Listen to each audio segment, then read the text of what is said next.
This is a Fox News Alert. I'm Brett Baer, coming to you tonight from the courtyard in the middle of the Department of Justice headquarters in Washington, D.C. I will be talking live with Attorney General Jeff Sessions in just a moment.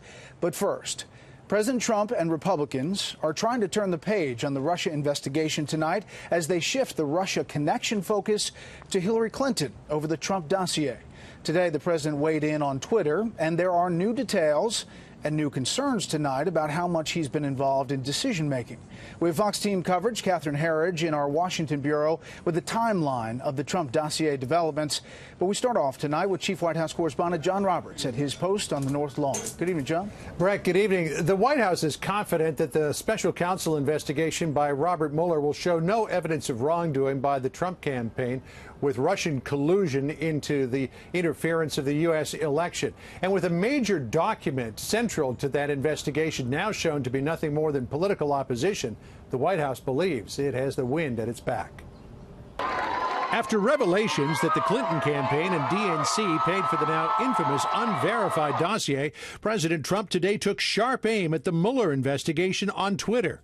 It is now commonly agreed, the president wrote, after many months of costly looking, that there was no collusion between Russia and Trump, was collusion with HC. The special counsel is expected to deliver his first public expense report in mid-November. Details will be vague, but it will give Americans a clearer idea on how much in taxpayer money Mueller is spending. Is the president suggesting that the Mueller special investigation is a waste of money?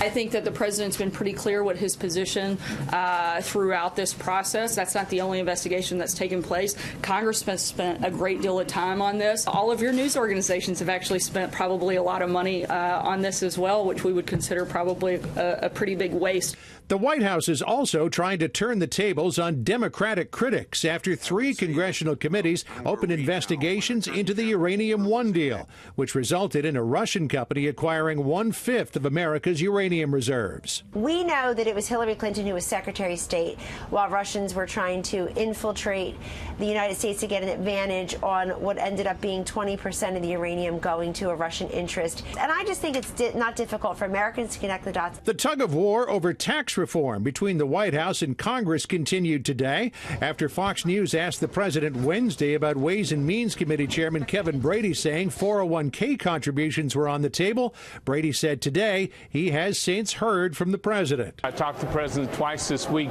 We want to increase the amount that you can give to your 401k or IRA. For 401ks up to $20,000. But there's a catch to the idea of increasing contributions to 401ks. The before-tax allowance may be reduced. The rest of the balance would be after-tax contributions that grow tax-free, like a traditional IRA. The White House wouldn't say if the president supports the idea. The president wants to continue to fight and push for protection of Americans' retirement, and that hasn't changed, but I'm not going to negotiate any deals beyond that. And the White House was on the defensive today over questions about a small Montana company rebuilding the electrical grid in Puerto Rico. Whitefish Energy had only 2 employees before winning a $300 million contract for hurricane recovery. Whitefish is from the same town Interior Secretary Ryan Zinke grew up in. The White House insists officials in Puerto Rico awarded the contract, but in an Oval Office meeting today, President Trump asked Zinke about it. He did ask Secretary Zinke just for clarification purposes, and he reiterated once again that we have no role, the federal government, and specifically he had no role. And Zinke himself has now responded in a statement late this afternoon saying, quote, I had absolutely nothing to do with Whitefish Energy receiving a contract in Puerto Rico. Neither myself nor anyone in my office has advocated for this company in any way. After the initial contract was awarded, I received a single email from the company on which I took no action.